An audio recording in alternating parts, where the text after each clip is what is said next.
I'd just come from a certain political event. It was in the afternoon, and I was going to take a matatu from Archives to Thika. So at that time, it's the afternoon, so not so many people are coming from town going to Thika. So there was no line at that time. So people were just casually standing. So I was also amongst them, and we were waiting for a matatu to come to take us to Thika. So I was on a phone taking a call from someone. Then all of a sudden, I had just finished my call. Then someone came up to me. Then that person shook my hand. So after he shook my hand, he started talking, but he was talking in a very low voice, so I could not hear him. And I'm also tall, and he was a little bit shorter. He was an old man. I believe he was in his 60s. So I learned slowly to listen to what he was saying. And while he was talking to me, now I'm beginning to get that after I was dragged. While he was talking to me, there was a certain bad smell from his voice. There was a certain stench from his mouth.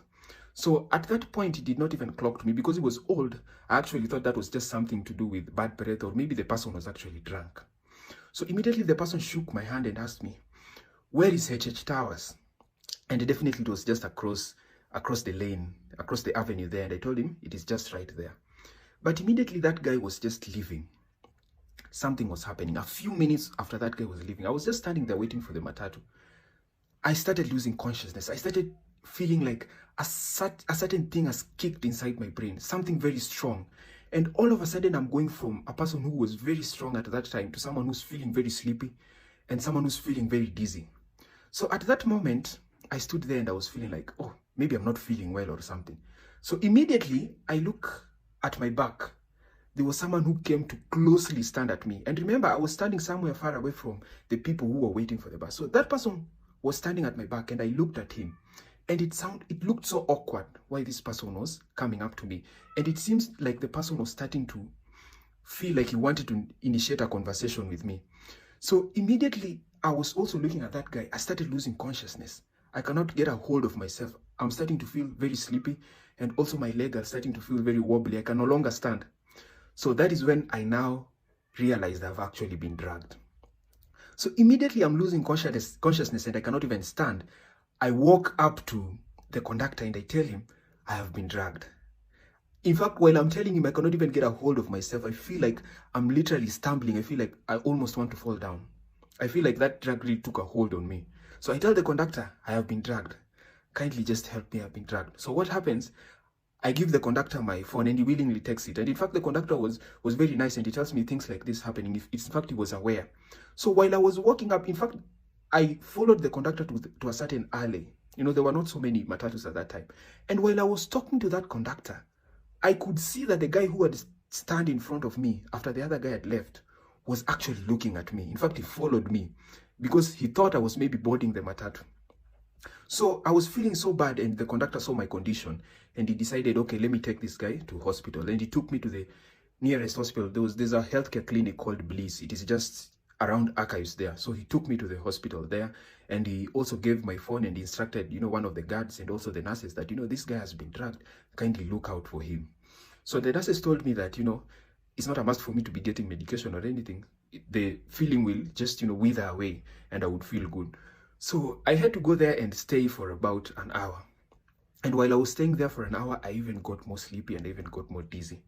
So I took some energy drink and I was also given some pills.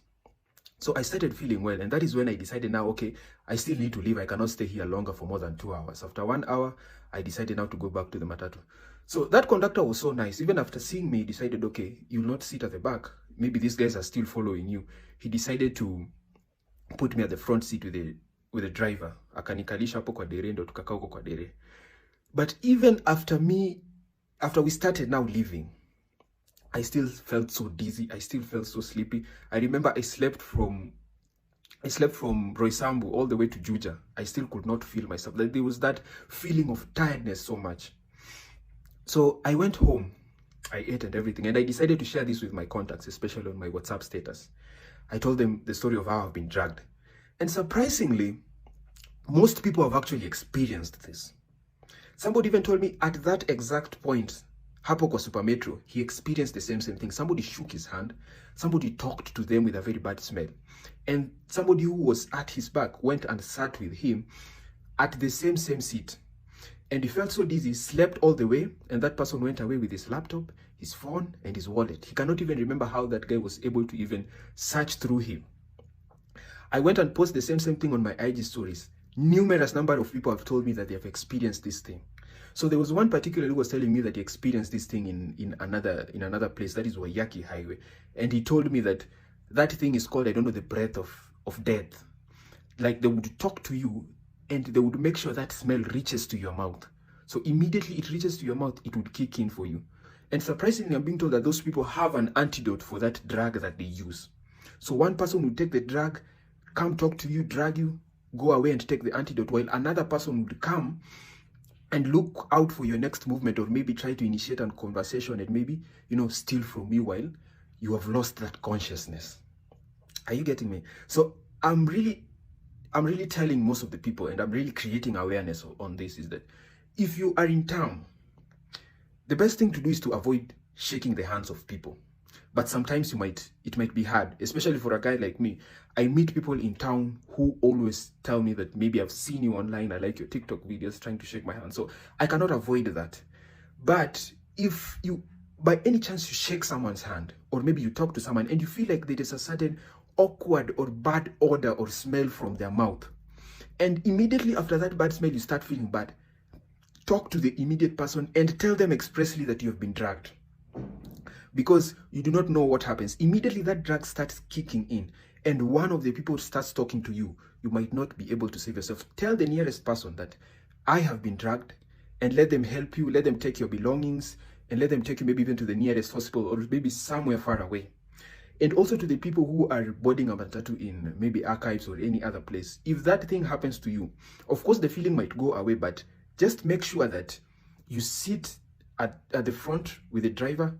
You can inform the conductor so that he can facilitate that. Or maybe while you're going to sit with someone who is not following you. Just make sure it's another person, not the person who you think was following you. And in fact, my friend was also telling me he experienced the same thing, but inside the car. The person talked to him closely and he could feel the smell. So immediately he felt it was awkward. He decided to alight that person. So take that precaution.